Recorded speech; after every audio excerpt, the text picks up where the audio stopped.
Good evening, Team Chesterfield. Thank you for joining us here tonight for another in our series of virtual town halls.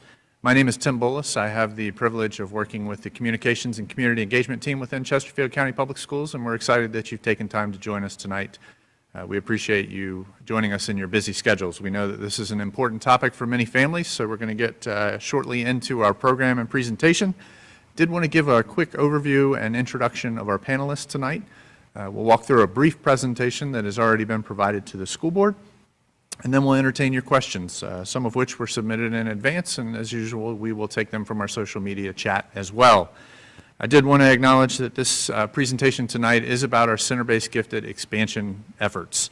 We are not here to address COVID. We've had several town halls on that. We're going to focus tonight on the expansion of our center-based gifted program at the elementary school level. So if you could keep your comments focused on those, that will help us get through and address all the questions that you have tonight. With that said, we're ready to get started. Again, welcome and thank you for joining us for our center-based gifted expansion of elementary schools as we talk about proposed changes to our elementary school feeder patterns for CBG. With that, I have 5 friends up here tonight joining us to help us answer some questions, and if you wouldn't mind introducing yourself, we'll start to my far left. I'm Candace Harris. I work with Chesterfield County Transportation's routing team. Turn your mic. Janine Hober, and I work for Transportation with the routing team.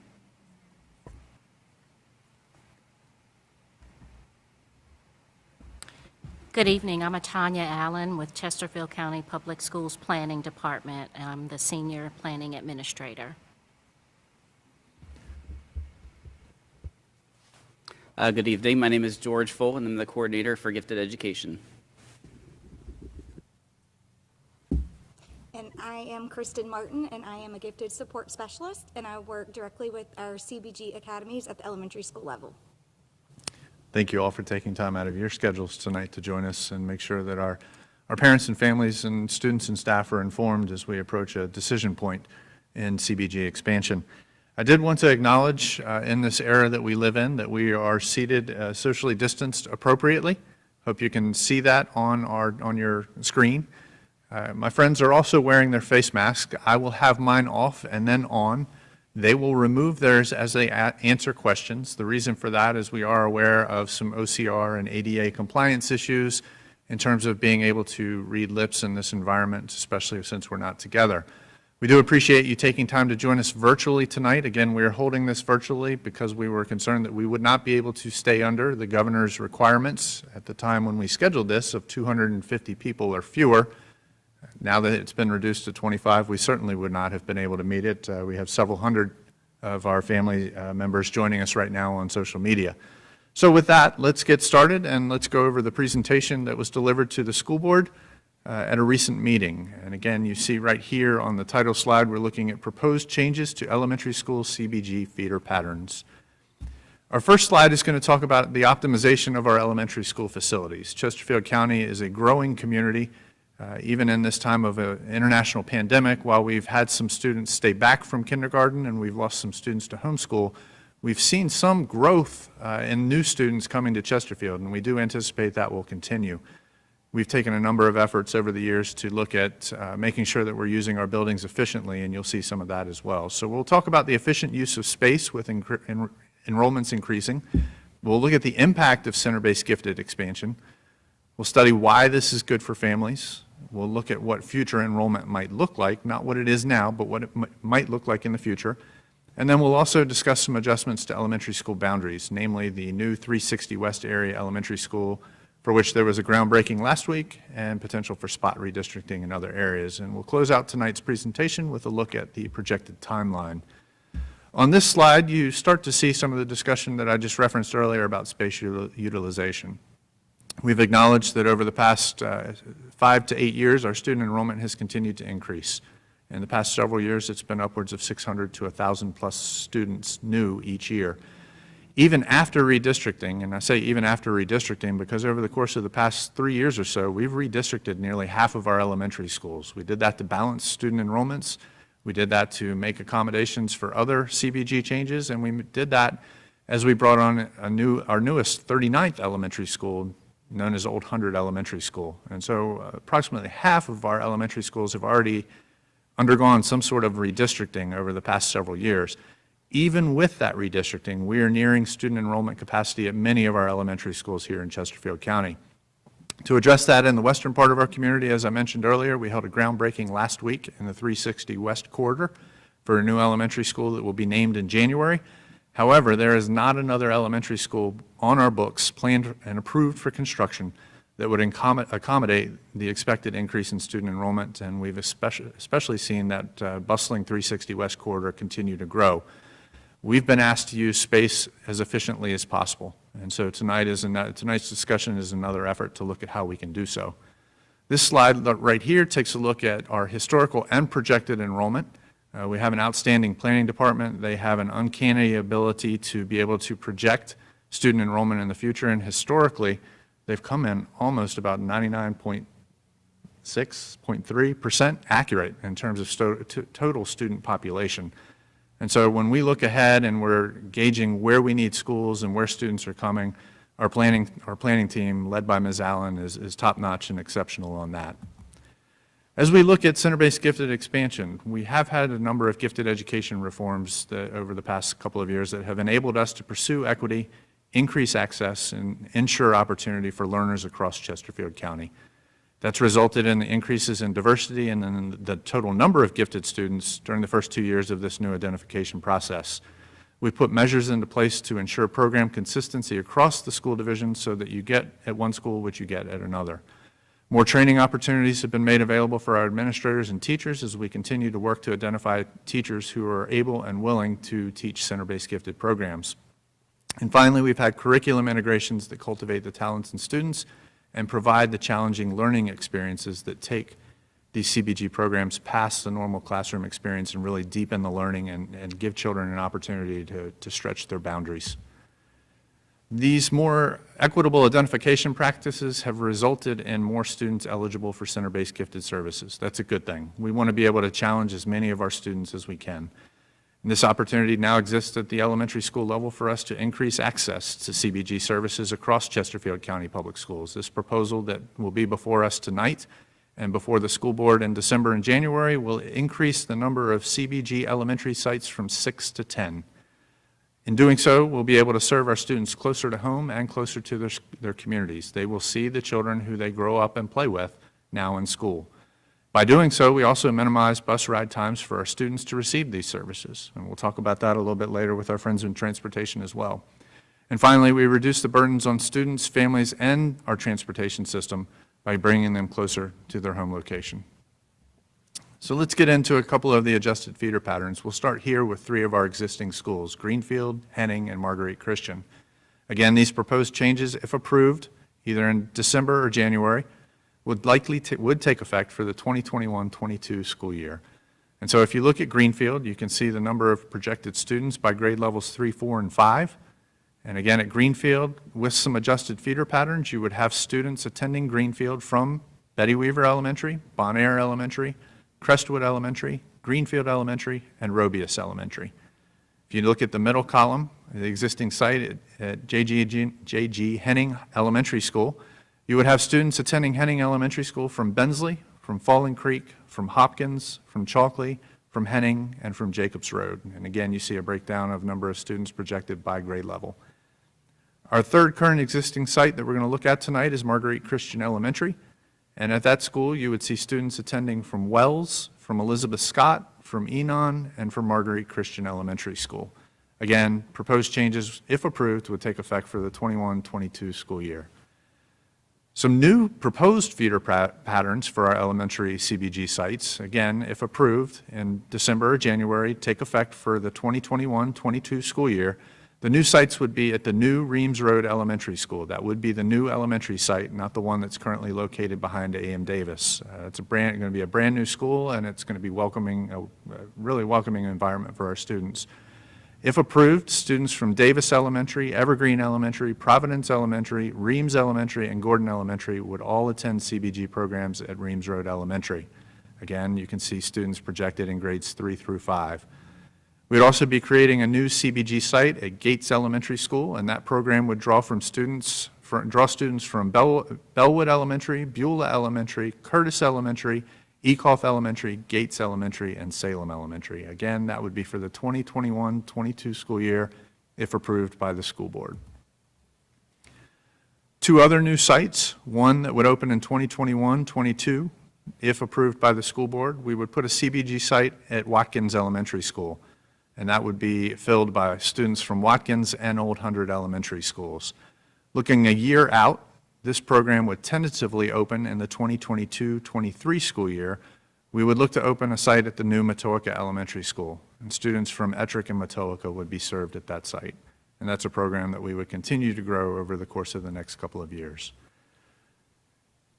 This slide right here takes a look at current CBG clusters and proposed CBG clusters, shows how we're going to increase access to gifted services and serve students closer to home. So you see that change in the map by adding 4 additional sites, going from 6 to 10. Future alignments will be needed as well as schools are built to continue to address the growth in the 360 West corridor.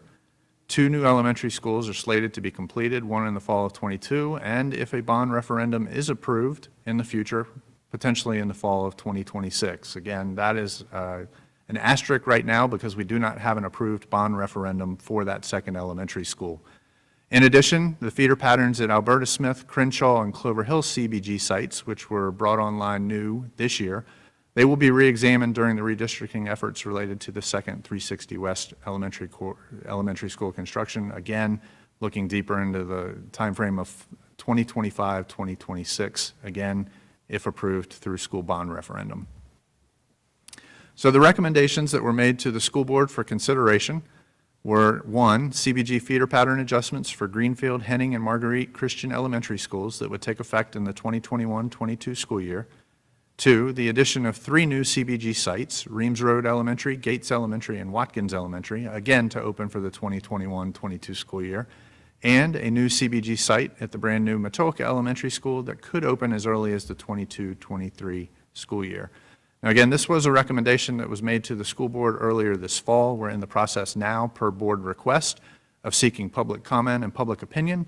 It will be brought back to the school board. I'm not sure that the timeline is exactly final yet. It will likely be either in December or January, with approval slated for that time frame. As soon as a decision is made, we will reach out by U.S. mail to the affected families so that they know where they will be going to school in the year that is planned. Here's a quick snapshot of the planned timeline. On November 12th, already passed, the Gifted Education Advisory Committee took a look at the proposal and provided feedback. This has an asterisk on it. We're still waiting to see if it will make it onto the agenda, but potentially in December, on December 8th or in January, the school board will review again the elementary proposed CBG expansion plan, this time with the Gifted Education Advisory Committee's feedback. In August of 2021, the feeder pattern adjustments would be in place for Greenfield, Henning, and Marguerite Christian Elementary Schools if approved. And we would be adding new sites that same fall opening at Reams, Gates, and Watkins. And finally, a year later, a new CBG site at Matoaca Elementary. Again, this is all pending school board approval in the coming months. What future enrollment might look like? Obviously, we saw earlier on in the process that historically enrollment since the 2005-06 school year shows a consistent upward trend. And while we have seen a number of parents choose to keep their children home who are eligible for kindergarten next year, they presumably will be coming back to school at some point. We also expect to regain a number of students this year that transferred into the homeschool environment. So we would expect to see a rise again next school year in our student enrollment. To date, there are many variables that can impact that student enrollment. And so we've seen that over the course of the past year. And we would hope to welcome everybody back in next year as expected. The projections that Ms. Tanya Allen will talk about a little bit later are prepared using the cohort survival method, and I probably will ask her to define and explain what that is a little bit more moving forward, just so that everybody has a firm grasp on how it is that we do our projections and how they're so good at what they do. This is, again, a historical and projected enrollment scenario. This is a bar chart that you see here. Again, with this current school year, it has dipped downward, but you see that steady increase for years before it, upward. And if you look at the far right, you see projected growth again. Looking ahead, as this growth occurs, we realize that adjustments will have to be made to elementary school boundaries, specifically the 360 West Area Elementary School, again, that will be named in January. It's scheduled to open in the fall of 2022. A geographical attendance zone will be small due to staff analysis that reveals continued increase in the number of students living in that area. If you have a student attending Winterpock or Grange Hall, you know that well. And so we would be we would establish an attendance zone that would impact those two schools, pulling students from Winterpock and Grange Hall to go to the new 360 West Area Elementary School. Along the way, we would also look at spot redistricting of areas that are under consideration at that time, and that's as a result of CBG program expansion and some pre-kindergarten relocation efforts that would help us determine available capacity within our schools.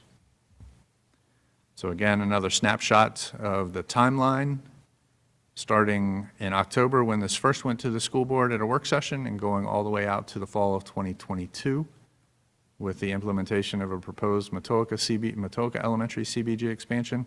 And if that chart were to go a little bit further to the right, obviously it would take you through the opening of the elementary school on the 360 West Corridor in 2022 and potential other elementary schools in that area due to increasing student enrollment. So with that, we will get into our Q&A for the evening. Again, we appreciate your willingness to join us here today. We did accept questions in advance. We will also take questions. I see that there have been a couple of questions already put into the social media chat, and I see our wonderful Reams Elementary principal who is making sure that everybody in the community knows that the brand new Reams Elementary School will open in the fall of 2021. So for those who are going to the new elementary CBG site at Reams, again, you would be entering into a brand new elementary school facility. So with that, Ms. Allen, let's go ahead and tackle that cohort survival model, and let's talk about how we do projections. Let's get the need to do this out of the way from a logistical operational perspective. Can you define the survival cohort method? Sure. So the cohort survival ratio method that we use for student enrollment projections is a model that is designed to provide projections for K-12 enrollment. So it does not project for our pre-K students or for our regional school students whose participation really is based on spots that are available based on funding for those programs.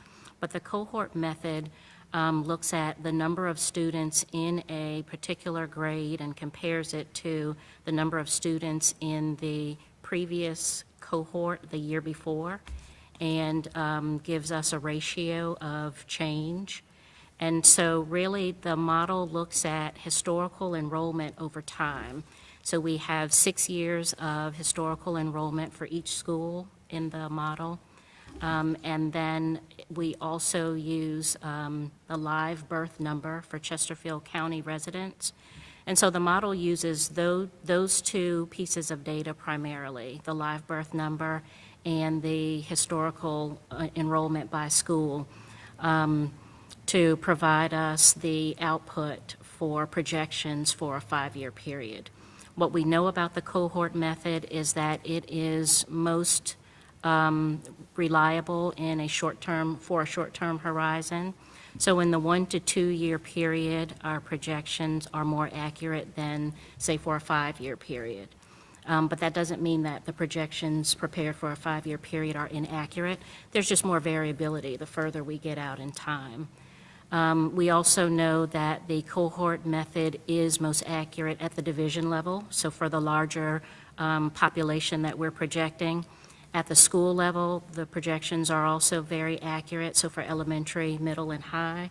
But when we get to our projections for individual schools, there's much more variability in changes that happen in all of our school communities.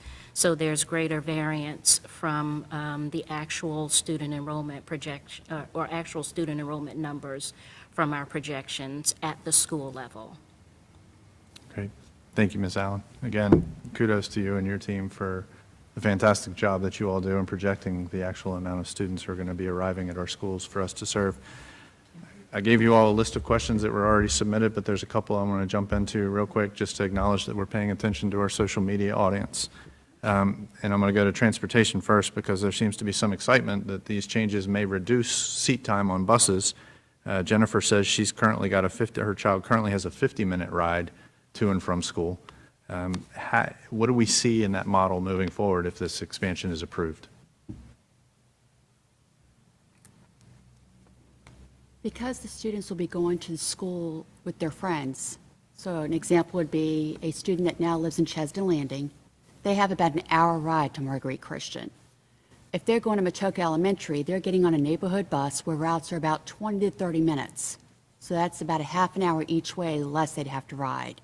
And we're seeing that with all of the kids, that the ride time will be significantly lower. Significantly lower means more time to do homework, means more time to play, which is what children do. So that's a good thing all the way around.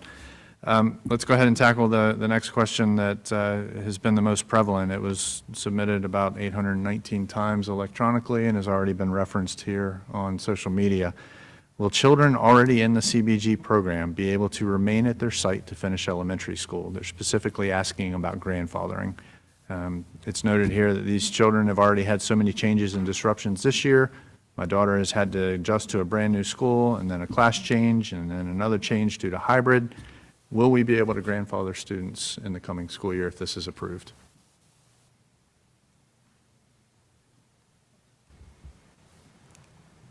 So we have looked at the spaces that would be required for grandfathering students. We will continue to take a look at the numbers, but I do believe that there may be space available in schools and in modular units, if need be, that are currently existing on campuses to serve students.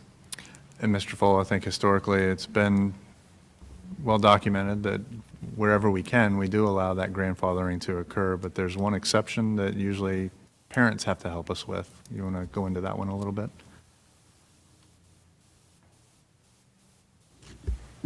Yeah, traditionally, when students are offered the opportunity to what's called grandfathering, they must supply their own transportation to the school. And so that is one thing that we are looking into, is also considering. In the expansion effort, we are sensitive and are having discussions of how we can really minimize the impact of this plan on all of our students. Thank you, Mr. Full. I'm going to bounce back and forth. This is going to be very fluid as we jump between questions that are pre-submitted and questions that are online. I want to go back to transportation and planning. We referenced that many kids would have shorter routes. There may be some whose routes are a tad bit longer. There's a question about Evergreen specifically and why Evergreen would go to Reams when it is actually physically closer to Watkins. Anybody tackle that one?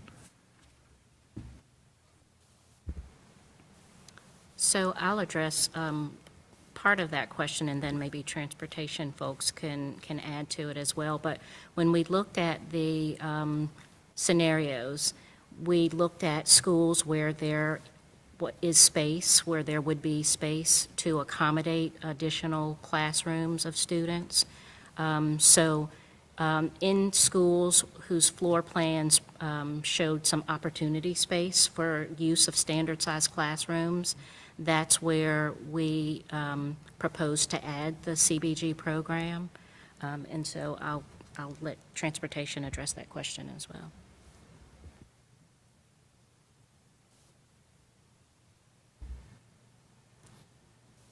When it comes time to where a student goes to school, we really come from where the program's placed. Evergreen is kind of halfway between Watkins and Reams.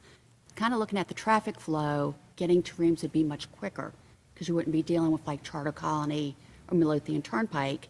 Reams would be the quicker solution to get your child to school. Good.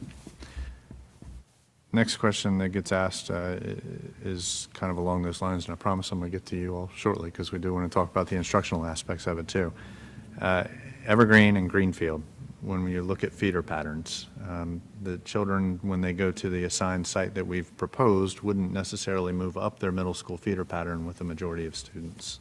How do we balance that?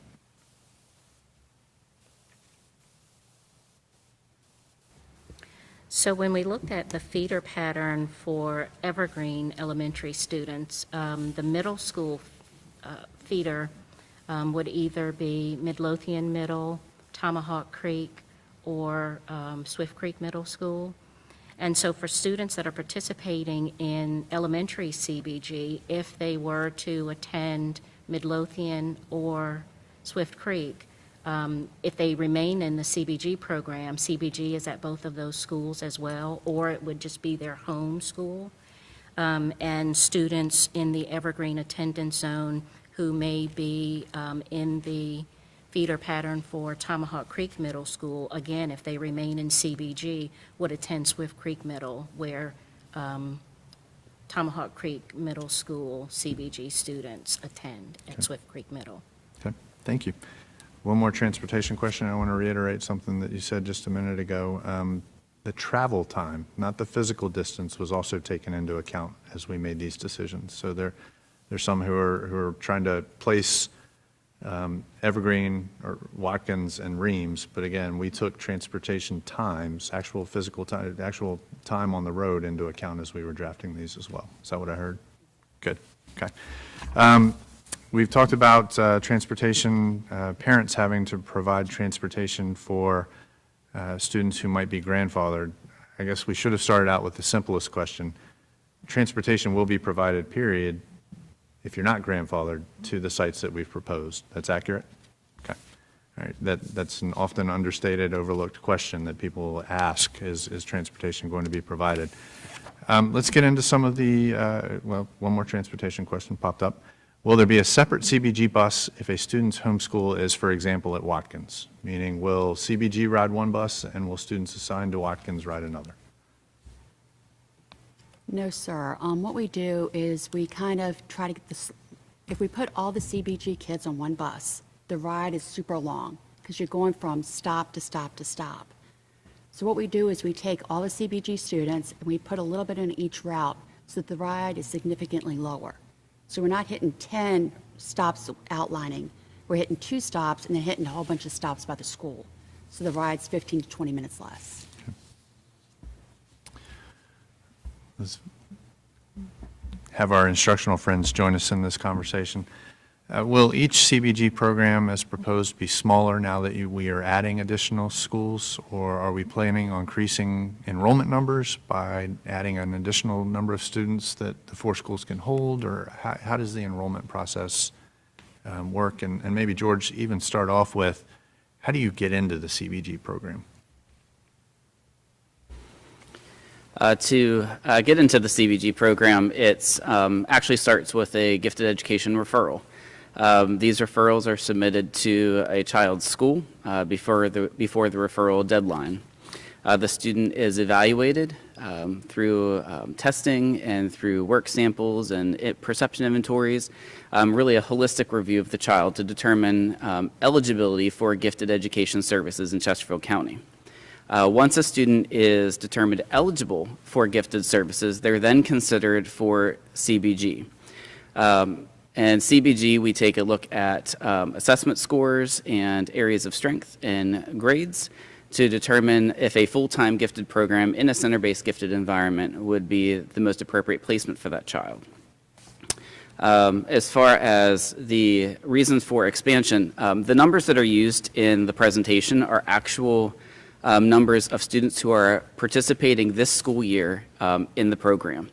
This is not based on, these sites numbers are not based on any projected numbers. Those are real numbers. So the need actually exists now to serve kids locally and more close to their communities in which they live, their lives, where they play with their friends. Just comparing numbers from the 2016-17 school year, we've actually seen a 54% increase in the number of students participating in CBG. That's a tremendous increase in numbers.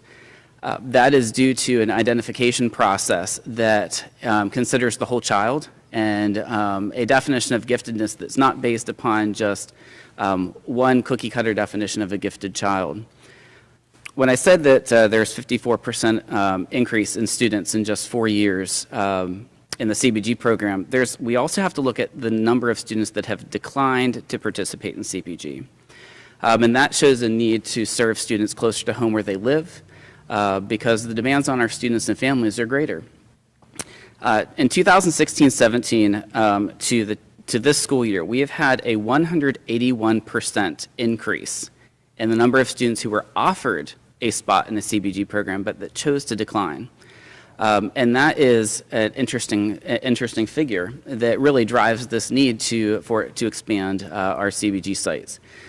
Parents currently, voice concerns to our office of the long bus rides or just the demands on a family to juggle multiple schools. And this is an effort to serve them in their communities where they live. So those who have declined, would they be eligible to join back in the coming years? Absolutely. And what would be the process for doing so? What we will do is we will provide, once the school board approves a proposal, we'll be able to communicate with those families and let them know that the feeder pattern has been adjusted and that they would have the opportunity to change their decision and accept CBG for the 21-22 school year. I guess, Ms. Allen, this may go to you since you've helped identify the space. The next question comes in and says, where will students, CBG students, be placed at Watkins Elementary School? There continues to be new students coming into the school from new construction in the area. And even with the opening of Old Hundred Elementary, it is nearly at capacity already for its home-zoned students. Where would we place students there?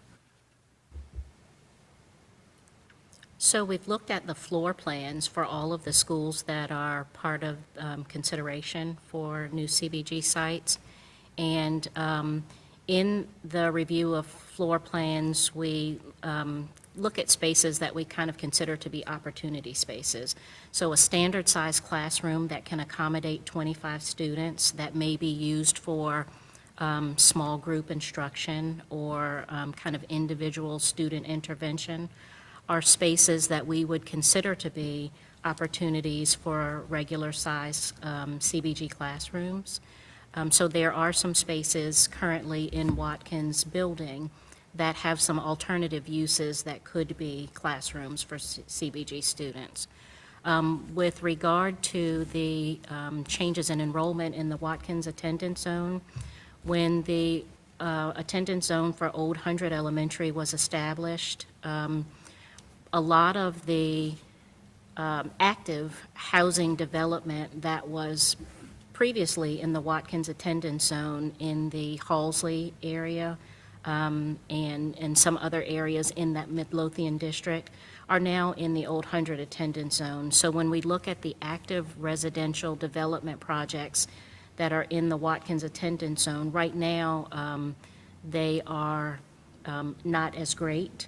And so any impact that we see from new residential development will probably happen a few years out from now. So there would be some time for transition and to prepare for additional students that come from new developments. So just to recap, we map every school in terms of how it's being used and can identify a space that could be recaptured for opportunities. That's right. Great, Yep. thank you.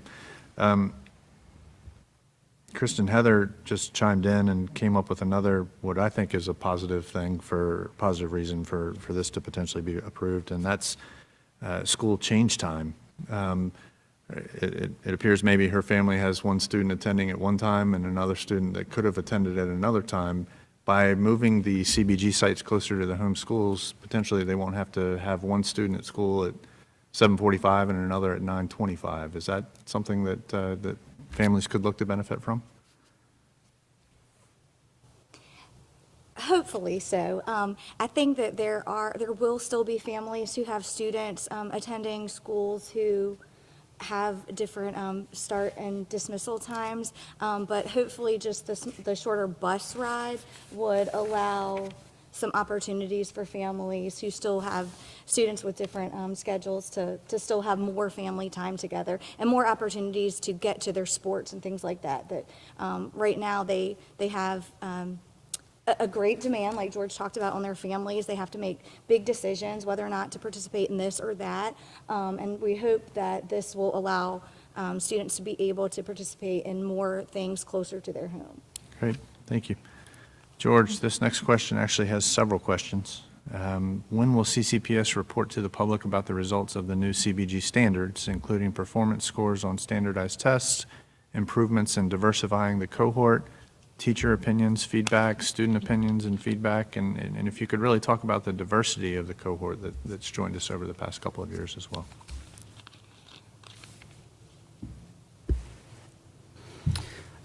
First of all, in the September work session that we presented to the school board, we presented our gains that we have seen in our gifted education programs over just 2 years of the new identification process. We are seeing a more diverse gifted population in our county as a result of that new identification process, and we are looking at a more diverse population in our CBG programs. There is still work to do, but we are making progress in just 2 years of that new identification protocol. Regarding other things such as looking at an analysis of test scores and the teacher opinions and student opinions of things, some of that is ongoing. We often tap into our teachers to see how students are adjusting overall. I mean, we've done that with the CBG program even before the new identification process went into place. Having a good temperature read of the challenges that teachers face and supporting those challenges where they may exist, and also celebrating successes. Teachers, I think, were wondering, what the new identification process would really result for our division, and I feel that they're pleasantly surprised. For the past year or two, we've had a CBG advisory committee where the teachers come together and share their opinions about CBG and the challenges directly with me so that we can tackle issues that may be existing and also, again, celebrate those successes. Regarding student feedback, we also are in touch with students and how they are adjusting to CBG. We are supporting students in their transition into CBG to make sure that that is a smooth process. And when I say we, it is a collaboration with the teachers and the gifted support specialists in our office. They do a phenomenal job in really taking students from a variety of different homeschools and making a new class together. It's an art form, if you will, that they really enjoy, and it unites the class in sometimes with students who have never met before from different schools. But as we move into the future, a natural part of the design process is to take a look at what you've been doing. And after we have 3 or 4 years of good data, because obviously this year in the pandemic, we're not sure what data we will have, we're going to take a look at some of those things to see where we can do better, because the job is definitely not done, and we have students to reach and a mission to move forward. Thank you. And so just to be clear, we believe that we've already started to see successes in the changes that would allow us, some people say, well, why would you move forward without measuring the program and seeing success? Why would you expand? We believe we've already seen some of that initial output. Yes, sir. Great. I want to go back and address one thing about some of the school start times and trying to make sure that they're as close as possible. Someone has reminded us that Reams Elementary starts at 9:45 and Gordon Elementary starts at 9:25, so students at Gordon would be going to school earlier. Reams Elementary School currently starts at 7:45 because of its co-location on the campus of Davis Elementary. Traditionally, that is an elementary school that starts at 9:25 a.m., and we would be looking to likely move that back to its original start time. That was a slight 2-year modification so that we didn't have 2 schools worth of buses arriving at the same school at the same time. So hopefully that will ease the concern for Gordon parents who might be going to Reams for CBG services. Let's look towards the future. We'll look short term and then long term. What are the plans for CBG testing in the winter and spring this year, considering COVID-19 and the combined virtual hybrid school schedules?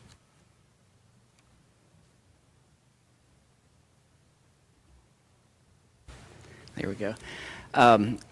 Needless to say, the pandemic definitely is unpredictable, And it is something that gifted coordinators across the state really have discussed. My colleagues and I have met virtually on a number of occasions to really talk about the challenges that we face in gifted education and how we as divisions can tackle those.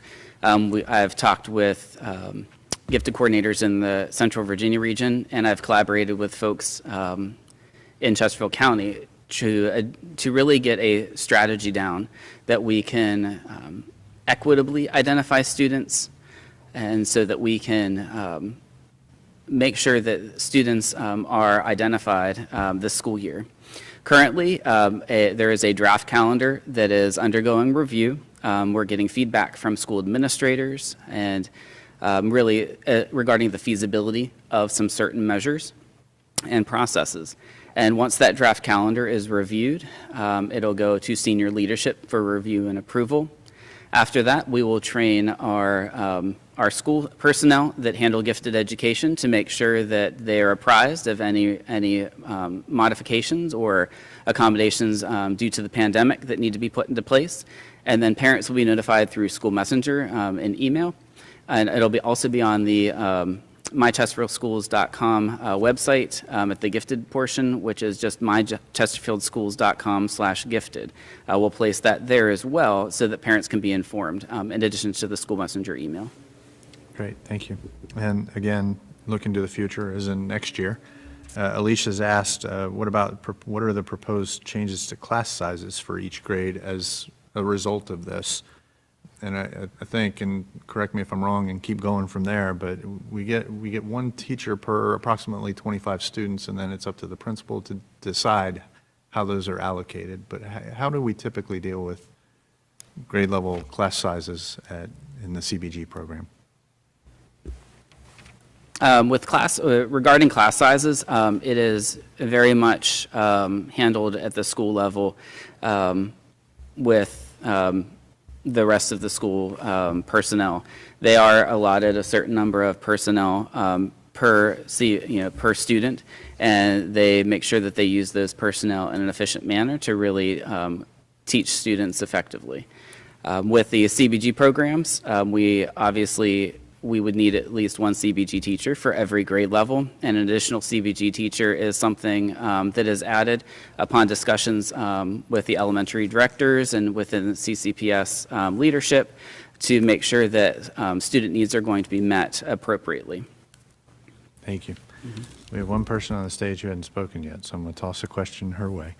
The question has come up about transportation and whether we can do this within the existing routes and numbers of buses that we have. How far deep into this have you all gone from a routing standpoint? We've reviewed the current numbers and just kind of plan the busing accordingly. So it would basically be on the amount of students that are actually entering the program and working their way from taking those outlining students and bringing them in. So we're pretty confident that at this point we can work them into the current transportation structure that we already have. Absolutely. Perfect. Great. Our academic friends, is there any consideration, this is a big end goal, is there any consideration to having CBG at all schools anytime in the near future? $1 million question. I think anything is possible. As far as one of the things that we've looked at in our collaboration together in establishing CBG sites is space. Obviously, in schools that don't have available space for students, we can't start a CBG site there. I think ultimately our goal is to serve students in their home school or as close to that home school as we possibly can get. And I would say that that is our end goal. And if there is space and if there is a way, eventually we will find a way to serve students as close to their home as possible. And George, if you can keep going, that's one of the reasons why we are disbanding, maybe the wrong word, the current program or the program we've had at Winterpock and diversifying it out into schools. Is that accurate? Right. I think that the efforts that we've seen not only in elementary schools but in our middle schools really is focusing on serving students through CBG services in a way that we can now. 10, 20 years ago, the CBG population was very small, and so we only needed a small number of sites, and those students had to ride a school bus for a very long time, and they did that because that's where the services were. I think we have a great opportunity, as illustrated, in recent efforts, elementary and middle school, to see that we can serve those students closer to home as we have a much more equitable identification process in place. So we've got a few questions left, and we're about 45 minutes in. For those who weren't with us at the beginning, I want to go back and review very briefly some of what we've looked at today. Let's start with the general theme. We've been asked to make sure that we are using our existing space within our schools as efficiently as possible. And so that, with a new gifted identification model that has resulted in additional students being served in the gifted program, we are now looking to expand and have proposed the expansion of elementary CBG sites from 6 to 10. Be creating 3 new sites, and those would be at Reams Road Elementary, Gates Elementary, and Watkins Elementary School for the 2021-22 school year, and a site at Matoaca Elementary School as early as the 2022-23 school year. Along with those new sites, we would be looking at adjusting feeder patterns for the existing elementary CBG sites, including Greenfield, Henning, and Marguerite Christian Elementary Schools. Again, with school board approval, that would take place in the 2021-22 school year. As we continue to look out into the future, obviously with continued growth within our community, we'll still have to continue to make modifications as we go about. To our CBG families who are currently served in that program, you've received the PowerPoint or the presentation that was given at the school board meeting recently. We will be putting this up again in our hot topics section on mychesterfieldschools.com so that you can have access to numbers, data, and all of the historical trends that we have in terms of enrollment as well. Next question kind of goes along with where are we going next? Will there be a CBG program at the yet-to-be-named 360 West Elementary School? We'll give you the yes, no, and then we'll look to Ms. Allen for the why, because that school is going to be pretty tight when it opens. So, to answer that question, I think that we will need to see what things look like. We can't guarantee a school that hasn't been built yet be a CBG site, but we know that down the road we're going to have to make some adjustments to those feeder patterns.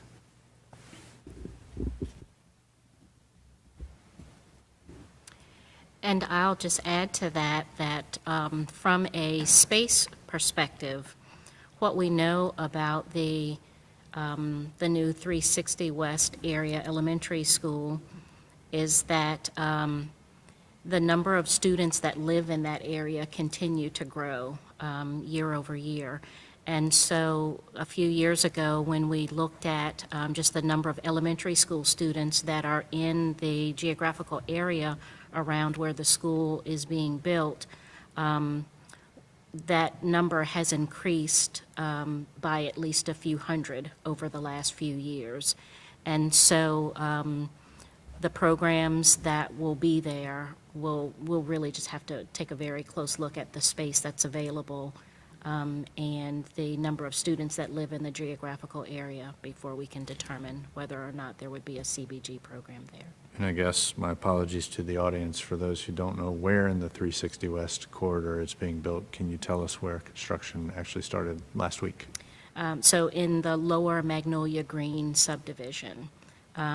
With the Magnolia Green overall development, there's a lower Magnolia Green and an upper Magnolia Green.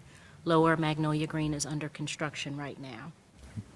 And as we project out potential student enrollment growth, we believe there's a need for another elementary school in the next 5 to 8 years. Absolutely. As well as a middle school and a high school and everything else. Absolutely, Great. yes. Okay.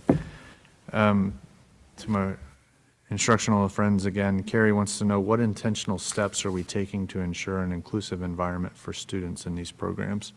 And to piggyback on that, Dominique wanted to know what are we doing to maintain and enhance diversity within that? I know we've hit on that a little bit, but let's go back over that again for the folks who weren't with us at the beginning.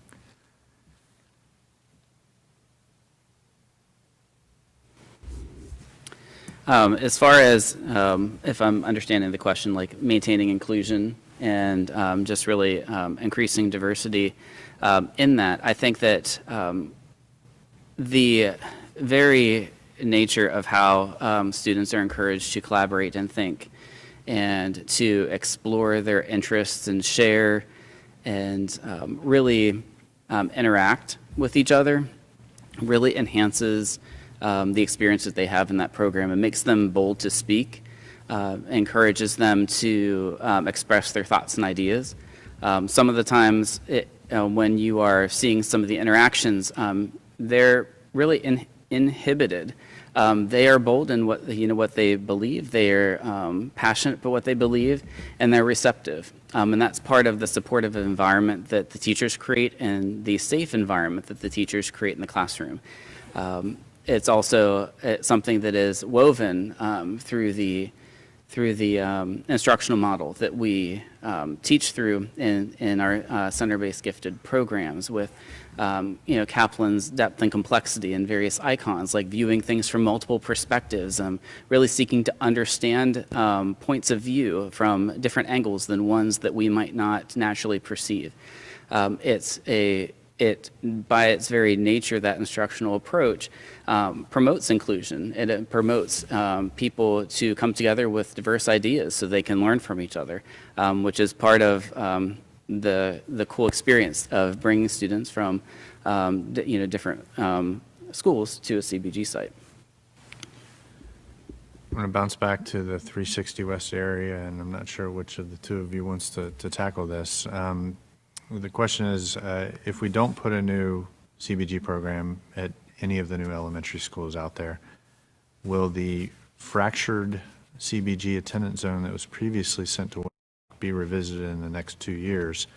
I'll start over here. I'm going to assume with the explosive growth that we've seen in that area over the past couple of years, there's not going to be room at Winterpock to put a CBG program back there.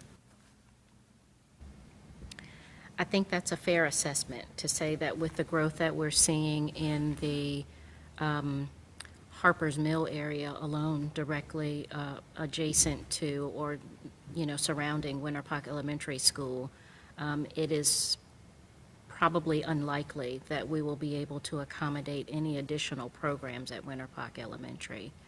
In terms of the new 360 West area school that's under construction right now, again, because the sheer numbers of students that live in that area continues to grow at the rate that it's growing,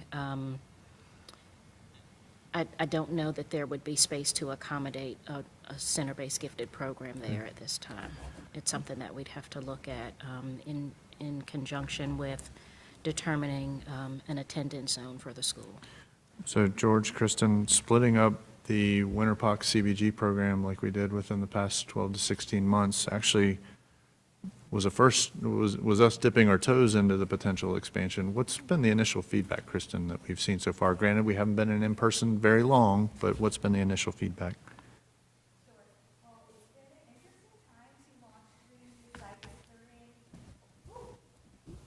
I am so sorry. It's been an interesting time, to launch 3 new CBG sites during a global pandemic, but it has been a really exciting time. We started back in the spring. As soon as we got the go-ahead, we started finding our teachers, we started onboarding them, we started bringing in our administrators, and they have worked tirelessly with our office to make sure that they understand the history of CBG, sort of where we're at now and where we're going. They've learned the instructional model of depth and complexity, like George spoke about a few minutes ago, and they have just taken all of this and ran with it. They are collaborating with their cross-site colleagues, and we've been thrilled with what we've seen so far, and we cannot wait to see how far these sites go.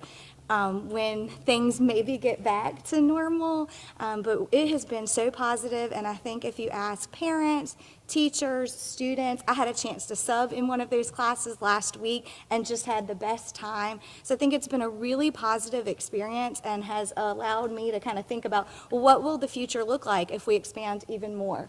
And we're really looking forward to not only being able to serve students closer to home, but being able to kind of nurture this in many new teachers to be able to work with gifted students at different sites. So we're really looking forward to it, and it's been really positive.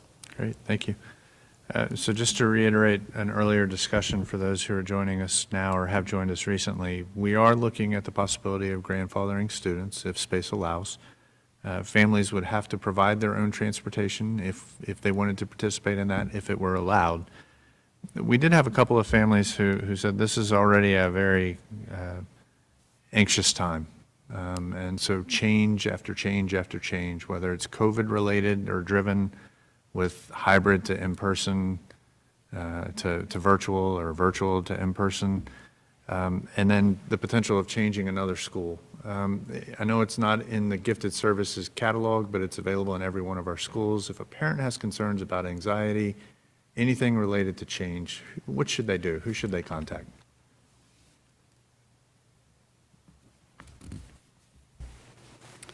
Our office is definitely trained to help parents cope with the characteristics of their gifted children. We receive those calls and emails quite frequently. A lot of, especially if it's the first student going through the school system and it's like a brand new experience for the family. Lots of questions come up. But never hesitate to reach out to the school's gifted support specialist. They're happy to help. And it also gives a peace of mind knowing that some of the reactions are normal, but some of the coping strategies that we implement as parents are can be very effective in that. One of the things that, I'll add just on a personal note is, my family has juggled this, this environment with virtual and hybrid and some of the same, decisions we've had to make. And it's been fascinating to really see how our schools, our teachers and administrators really step up and, assist our families. And the Office of Gifted Education is also there to help out as well. Thank you. I think it goes without saying that if we already have some anxious children already in the current environment, let's not wait to seek help from a trained professional until we actually transition another school setting. If your child needs help right now, please, by all means, make sure that we are reaching out to our school counselor and our school psychologist and our school social worker. We've got a number of supports in place to help families through this challenging time already, much less with any other change that comes up. George, I want to clarify one thing just to make sure, because we have a parent who's asked, does this mean that current Winterpox students cannot be tested for CBG? We still have Winterpox students in the CBG program, and maybe Kristen, where are they going right now?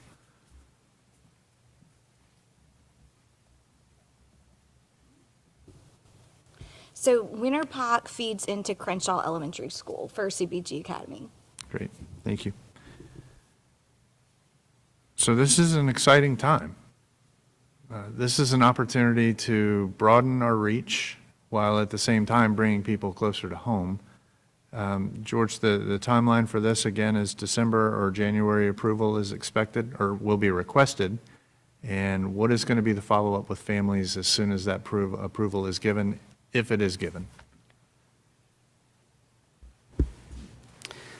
So the timeline after approval is we want to make sure that the referral deadline that we establish in our calendar is after that approval, so that families have notice ahead of time. So if they want to refer their child, they have some time before the referral deadline. Parents of existing CBG students will also be communicated with, and students who previously have declined CBG will also be notified through U.S. mail. Those are things that we want to reach out and make sure that parents are aware of this, so they can take advantage of any changes that might help their family out. And if a family has questions in general about CBG, where do they reach out? If there are questions about CBG, you can reach out to the Office of Gifted Education. Our phone number is 804-639-8620. And our email address is the word gifted at ccpsnet.net. Those are two ways that you can reach out to us, and we're happy to connect you with either your school support specialist or just answer some questions about CBG that you may have. One last question for you before we start to wrap up for the evening. Let's revisit testing. When will testing be done this school year? The testing calendar is still in draft form. Testing will most likely be during the month of February. Great, thank you. Well, Team Chesterfield, we appreciate you joining us here again tonight. We've got some exciting things happening within our center-based gifted program. We've got some shifts in sites. We're adding some sites. We're going to be more inclusive in nature. We're going to have more students take advantage of these opportunities. Our transportation team will see reduced bus rides in a large majority of the cases. We're already planning for the future and where additional opportunities may go. This presentation that we've gone over for tonight will be available on our Facebook page and on our YouTube channel. If you have friends or family who wish they could have joined us tonight, but for whatever reason were unable to, please have them take the time to review this as well. The presentation from the earlier school board meeting will be put on our mychesterfieldschools.com website as well under the hot topics. And as Mr. Foles said, as soon as there is a decision point reached on the 2021-22 school year, we will be back in touch with you. Go ahead. I just wanted to say that I misspoke earlier, and Winter Park feeds into Alberta Smith Elementary School. Okay. Winter Park goes to Alberta Smith and will be next year as well. That's not even on the table for approval. So, perfect. Okay. Well, we appreciate you joining us again tonight. Again, we hope that we've been able to help you become more informed about the issues that are facing Chesterfield County Public Schools. Honestly, the efficient use of our schools is something we're going to be tackling for the next several years. Our only school project on the books that has just kicked off is that new elementary school in the 360 West Corridor. We have some new elementary schools coming online next year as a result of the bond referendum, but until we get another one of those in front of voters and passed, we're going to be looking for creative ways to place our programs and serve our students. And with that, we thank you again for joining us. Thank you for your continued support, and have a great evening.